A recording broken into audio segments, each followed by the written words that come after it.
Hey, everybody, and welcome to the Power Women in Insurance podcast. I'm pumped. I have a personal friend of mine with us today, Carrie Reynolds, and she is up in Ohio. And Carrie, welcome to the podcast. Thank you. So glad to be here. Well, we are excited because I know you and I are members of the Women of IAOA, and you recently did a wonderful presentation, which I want everybody to know. She has slides for it. She has a full presentation for it. She's a rock star in this area, and she did a presentation on branding your agency, or actually rebranding your agency. So if you want to go to YouTube, check it out there. We may or may not have some examples, but the reality is today we want to talk through that process because I really wanted to make sure we brought that content, not just to the Women of IAOA, which is the Women of the Independent Agents Owners Alliance, but also to the general public, because being able to either own a business or be in something is something that eventually most people have to go through a rebranding process, whether or not it's a change of ownership, whether or not it's a concept that maybe your branding's 25 years old, whatever it might be, right? We want to make sure we talk today about how to go through that process and how to make it easier, what to know, what to expect, what maybe some of the problems or pitfalls might be, and how to rock that process. So, Carrie, we're pumped to be able to have you talk to us today. Tell us a little bit about your background and how you came to the point where your agency needed to rebrand. All right. So I have been in the industry since 1996. I joined my family agency right after I graduated from college. And I started out as just an unlicensed person working on some marketing and just things that you can do when you're not licensed. Eventually, then like the next year, I got the licensing and, became a regular agent selling life and health, property casualty. And then let's see here. Oh, I should point out that it is a family. It was started as a family agency. My dad started the agency in 1988. He's been in the business since 1971. Oh, And wow. so, Okay. yeah, I know, 50 years last year. That's crazy. I can't even believe that. But and neither can he some days. But anyway, so he started in the industry selling life insurance, went to a local agency. They had a falling out, and then in '88 he started his own shop, which is the agency that I joined. And again, that was in '88. And so then I did the normal agent things, selling policies, talking to customers, helping with claims, etc. He and I became partners then. And I think it was either 2002 or 2003, but in any case, and then just in 2019, I became the full owner of the agency. And of course, wear slightly different hats than I did, before that. So originally, when Dad started the agency in '88, the whole concept of branding and whatnot wasn't as perhaps important, maybe, or Right. maybe it was important, but he probably never gave it 1 ounce of consideration because that, he was the sole entrepreneur. He was here. He was working the long hours. He had to sell policies to put food on the table. End of story. Yeah. Yep. So for him, he didn't have the luxury of thinking about it. So when it came time to have some sort of a logo, for example, our first logos were just maybe a cursive version of of the agency name. Right. Alan Galvez Insurance. I mean, that's Alan Galvez is my dad. He started the agency. He wasn't overly clever about the agency name. That's just what he named it. And so the printer just kind of designed, it was very simple. The color scheme was blue and shades of blue because the printer told him that blue was a respectable color. People might respect you more. It's a little more dignified. It's a little more professional. Anyway, he had nobody else to consult. So he went with the printer's suggestions. Okay, fine. No worries. So anyway, we were like that for quite some time. And then I think when I became a partner, I was of the opinion that, because I had taken marketing classes in college. I was a business major. So I said, maybe I should try to have like a graphic designer just design a logo, something just a little bit more professional than just, hey, we changed the font and here's our logo. Right. And again, it's not a criticism. It's just, that's just how it was. And so one of the businesses here in town, I kind of went to them and said, hey, can you design a logo? And they were like, sure.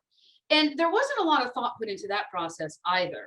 And so for the past many years, we just had a logo that looked like somebody had, it was his signature as an example. It was like AG and then insurance at the bottom, and then Alan Galvez kind of in the middle, again, to look like he had signed a document. And of course, again, it was still in varying shades of blue because blue was still our color. Blue was always our color. And anyway, so we went along that process for a little while. And it was in 2019 that I had to rebrand the agency. So the background to that is, and family agencies are a podcast for a whole, that's a whole nother podcast. But let me tell you that family agencies can be very difficult, and they are kind of the norm in most time. That's, people grow up in the industry. That's just how it is. That was my story. And so my mom also worked here in the agency, and she started when I went off to high school. So it was, mom was up front and she was working the phones like the receptionist role. Dad was the owner. I was here as an agent, and then he and I became partners. And so, it was all three of us in this location. Well, unfortunately, what happened in 2019, I don't wish on anybody, because my parents split up. And so all of a sudden, the identity that we had was no longer applicable, because it was family agency. Let our family help yours. And then all of a sudden, my family was completely fractured. And so, and to say this too, in the middle of all of this, I had to deal with some staff leaving, new staff coming on, training. I had to work out a schedule. So my parents worked opposite hours and days, so they weren't in the building at the same time because they couldn't be. It was impossible because it was a very awful situation. So I'm trying to work through all of these dynamics, and then when the dust actually settled, and so let's say this too, because I might as well write a book. I had to have the conversation with my mother that it was time for her to retire, because she was never licensed. And when I had staff coming and going, and we had to be able to help the customers and do insurance stuff, she wasn't able to do it. Dad could, though. He's been licensed since 1971. And so I had to have that conversation with her. So then again, when I say dust settled, okay, Dad and I are here. I've got new people coming on. I'm training. I'm doing all that stuff. And Mom's now gone. And it was really interesting because it was probably a month or two after all of that had happened that I looked up one day and I said, who are we? I said, my whole world has been shaken. I said, and everything that we tout and say is actually no longer accurate. But it's not even just your world, it's your world and the agency world. So it's your personal and professional. Yeah. Oh, yeah, right. Yeah. It was just, it was one of those moments where I didn't know who I was. And I didn't know who we were. And that's difficult because brand is truly everything. Brand is, of all the things you have in your marketing arsenal, your brand is probably number one, because it's who you are, what you believe in. And sometimes it's what the public perceives you to be, not always what you want them to see. Completely. So, people have a brand without realizing they have a brand, because it's what does your community think of you? Exactly. And so, like I said, one day I don't know what I was doing, but it just kind of, I was just really floundering, because I was going, who am I, and what is this place? What is this building I sit in every day? What do we stand for? What are we doing? What message do we want to communicate to the public as to who we are, what we do, and why we do it? And that was just a pivotal moment for me. It was really a slap in the face. And so after thinking about that for a minute, I had tossed around the idea of perhaps maybe doing some branding to get something maybe more professional. And I also tossed around the idea of, hey, we probably need a new website. Well, as luck would have it, that was the catalyst for me actually taking action, because at that point, I didn't know what to do. And here's the other piece of advice I have. If you're going to do a rebrand or initial brand, I don't care. If you can swing it, hire the professionals because they know. Like, I'm good at certain things. I'm not good at everything. Right. So you have to figure out what you're good at, and the things that you're not, you go find the people who are good at those things. Yep. So I had worked with, and I'll also say this, I'm going to mention a couple companies. I don't get, paid by them or anything. I talk about products and services I believe in and have used, and if that's not the case, then you're not going to hear that from me.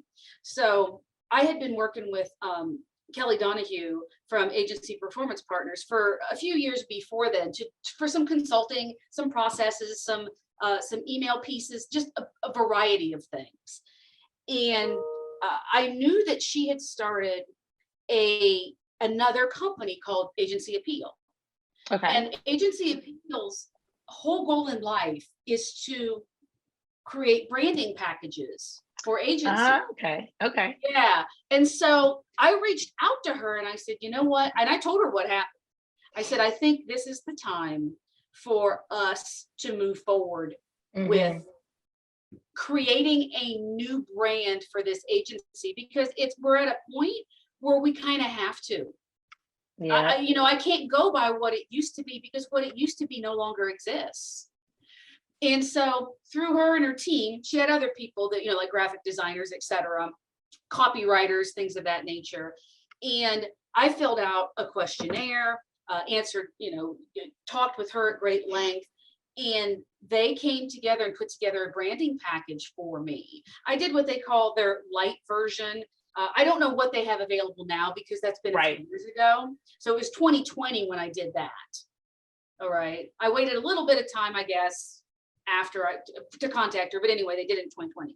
And then they came back with everything. And it's amazing, because I say this all the time, but they absolutely nailed it. I mean, when I started going through the guide, it was like, oh my gosh, I feel like you're sitting here with me. Like, you watch us interact with people or talk to people, or it was really kind of weird, almost creepy in a way. I'm like, whoa, but it did it. Our brand position, who we are and how we do things, and, trying to make us familiar and friendly and caring and community oriented, and just all of those things, making us very personable. It was just, as I say here, I'm paging through it. Nobody can see me do that, but I'm paging through it. But it was just the darndest thing.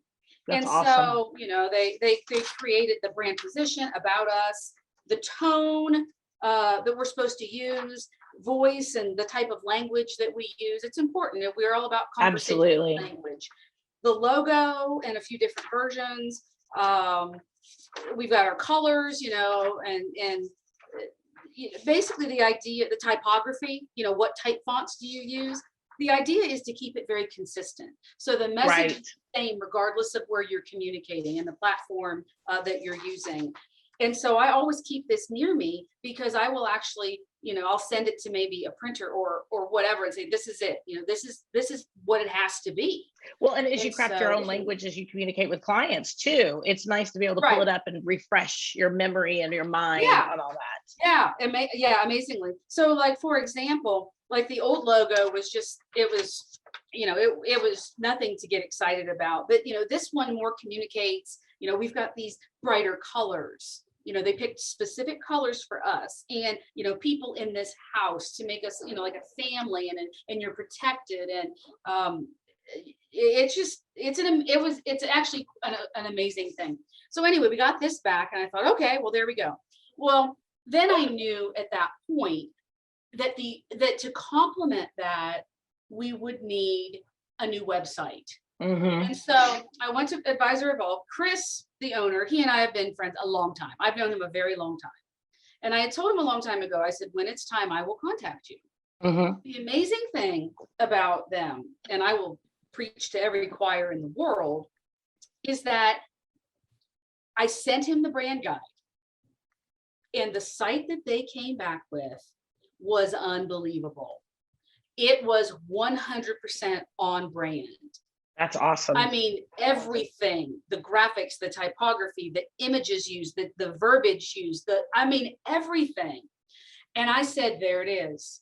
It actually brought what they did here on this paper guide to life. And when the first time I saw it, I probably had tears in my eyes. I don't remember. It's been a little, it was 20, was that also, I think it was, 2020. I did a pretty rapid succession. Right. I said, okay. Then we're gonna do that. And so that's what happened. But I said, you guys just nailed it. I said, my God, I just couldn't believe it. I love it. Well, anyway, so people could go there if you want to take a look at it. I mean, it's phenomenal, but it's galvezinsurance.com. So GALVEZ insurance.com. But then you can see our logo that I'm discussing, since we don't have visuals per se, and then you can kind of see the tone, the language, the pictures, the friendly faces, and just everything that speaks to that brand. And I couldn't have been more excited, because that's exactly what we needed. Yeah. It was one of those pivotal points where your story has to change, and you have to get the people on board that are able to communicate that story. And it was the best thing I could have done, because I also think that it re-energized me a little bit, because I had just, I had gone through some crap. I mean, it was awful. I don't wish it on anybody. Yeah. And I needed something to just kind of push me forward. I don't remember a lot about 2019, to be honest with you. I don't, because there was so much trauma. And the year before, I had gone through my own divorce situation. So, I mean, it was one thing after another. You're learning about identity. You're learning about a lot of different things. And I needed something to kind of get me out of that hole I was in, and just kind of, positive and move forward. And between those two organizations, they did it. I mean, they just 100% did it. And I'm like, it was very, very gratifying for me. So I think too, maybe it was even the concept of you kind of taking the reins of the agency too. And you really took the branding, the vision, the message, and made it yours, rather than you and your family. It's really more just you. I mean, you and your team, right? It's the 2.0 of the agency. Yeah, well, because in that I'm glad space. you said that, because the team also answered that same questionnaire. Okay. So yeah, now that you mentioned, I had forgotten about that. But when Kelly sent the questionnaire about the agency and the community, they also answered not all of the questions. Some of them were just for me, but they answered some of those. So it was everybody's input. And again, I have a small agency, so it's me and 2 other agents. My dad's still here, but he's part-time and just does Medicare supplements now. So the 3 of us are the bulk of the P&C. They do personal lines, I do commercial. But yeah, so yeah, instead of what Dad envisioned, right, it was also signified a transition to me, because he was no longer, we were no longer partners. He no longer had an ownership stake. It was all me. So that's a great point. It also kind of signified that transition. I love it. So because they asked your team to also participate, fill out the questionnaire, do you feel like your team had more vested in where the agency went in that branding? So maybe the wording or the feel, like we talk about, was maybe easier for them to be able to adopt. It wasn't just, the owner saying we will change, right? Because I think sometimes team members don't make that change with an agency if they're not a part of that process. So I think by having them fill out that, did you feel like they came with you in that process, or did you get some pushback on it? I don't recall getting pushback. Well, to be fair, they were new too. They've only been, so here's the other piece. This is a good piece to throw in there. Is it possible that if you had some long tenured employees that they might push back? Yeah, it's certainly possible. Yes. My folks have only been with me since 2020. So this was all new. So really, when you think about it, they didn't know any different, did they? They didn't know. And when I hired them with some of these ideas in mind anyway. Right. Because that was the vision that you cast in the hiring process and through the training process. So exactly. They were just really just bringing it in. Yep. I'm all about hire for attitude, train for Yep. aptitude. That's Yeah. my motto. And so, so the attitude piece fits in with that branding. You know, if you don't care about people and you're not willing to help them out, you're not going to work out here. I mean, Yep. that's just pretty obvious. You know, there's certain things that you have to be that you have to live by in order to kind of carry on this brand. So that's a good point. Thanks for saying that. Yeah, yeah. So did you have any pushback from your father? I mean, from your dad, because it is kind of a changing of the baton. I mean, was he excited for the new branding? Did he go, oh, why do people have to mess with what works? That would be kind of my dad, who's messing with what works, even though, I mean, I make all the decisions in our agency anyway, but I mean, sometimes people do that. But did you have any challenges with that or no? So Carrie, I am sorry. We had a little blip in the internet coverage when you and I were talking. Unfortunately, the internet at my office went down completely till like 9 p.m. that night. So thank you so much for rescheduling. Well, we were in the middle of talking specifically about whether or not this rebranding process, because you took the business over from your dad, right? And so Yes. it was a family thing, right? And you had even said, your family was in a transition, just the structure of the family, more or less. Yes. The fact you were taking over the business, you guys had new team members. How did your dad adjust to all that? Because he took time and built this thing, and some people don't like change like that. Yeah. So I think well, not that maybe it was a lucky break. I don't know. My circumstance, honestly, and hopefully not everybody has to go through that like I did.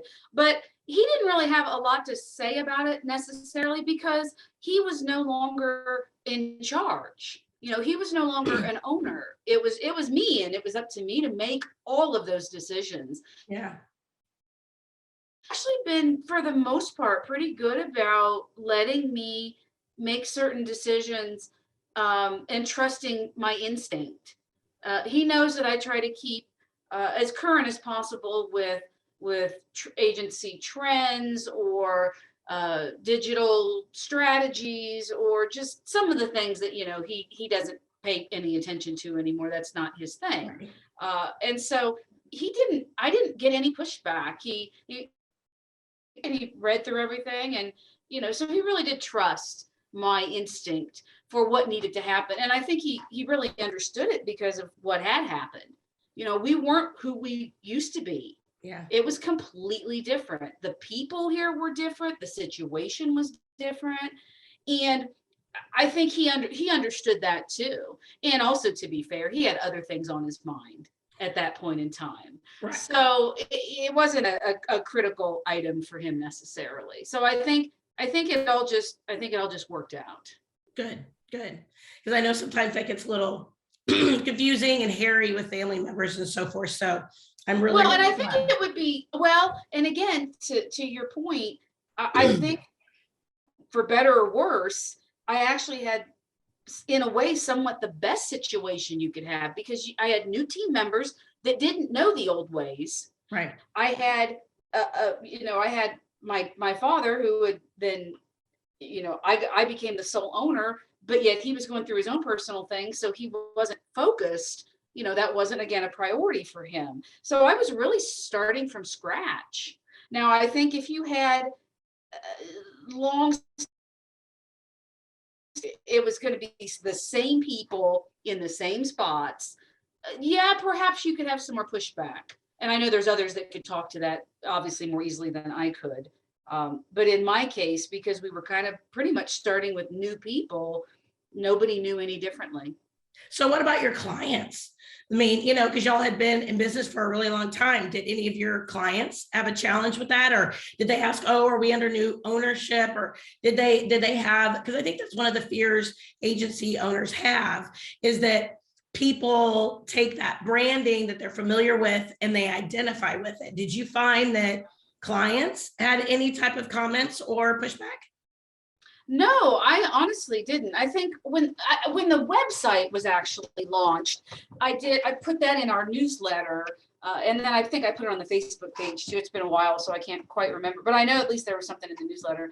And I said, hey, go check out our new website, our new branding, our new logo.